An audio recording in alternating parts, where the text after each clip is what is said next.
తీసుకో, వాక్యం తీసుకో, చదువు చదువు చదువు చదువు చదువు. ఈ వాక్యం నీలో, నీ ఆత్మలో ఒక బలాన్ని ఇస్తుంది. ఆమె చెప్పండి ఒకసారి ఇంకొంచెం గట్టిగా, hallelujah. The word of God has the voice. దేవుని యొక్క వాక్యానికి స్వరం ఉంది. ఆమె చెప్పండి ఒకసారి గట్టిగా. వాక్యాన్ని ఎక్కడి వరకు తినాలంటే, ఎక్కడి వరకు చదవాలంటే, ఎక్కడి వరకు నీలోకి తీసుకోవాలంటే, నీవు తింటున్న వాక్యం, నీవు చదువుతున్న వాక్యం నీలో ఒక స్వరముగా మార్చబడాలా. ఆమె చెప్పండి ఒకసారి గట్టిగా.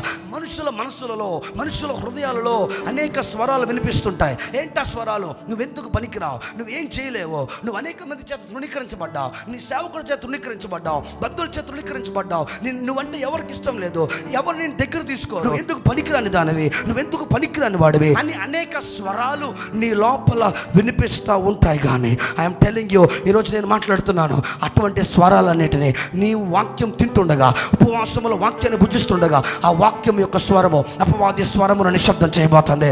కమాన్ ఆమె చెప్పండి ఒకసారి గట్టిగా. నేను బలహీనపరిచే స్వరములు నిశ్శబ్దం చేయబడును గాక, నేను కృంగదీసే స్వరములు నిశ్శబ్దం చేయబడును గాక. ఉపవాసములో, ప్రార్థనలో నీవు వాక్యాన్ని తింటుండగా, ఆ వాక్యం యొక్క స్వరము బయటికి వస్తుండగా, అపవాది స్వరములో, దెయ్యపు స్వరములో, బలహీనత స్వరములో, గొలియాతు స్వరములో, ఫిలిష్తీయుల స్వరములో, అమాలేకీయుల స్వరములో, ఐగుప్తు స్వరములో నిశ్శబ్దం చేయబడును గాక.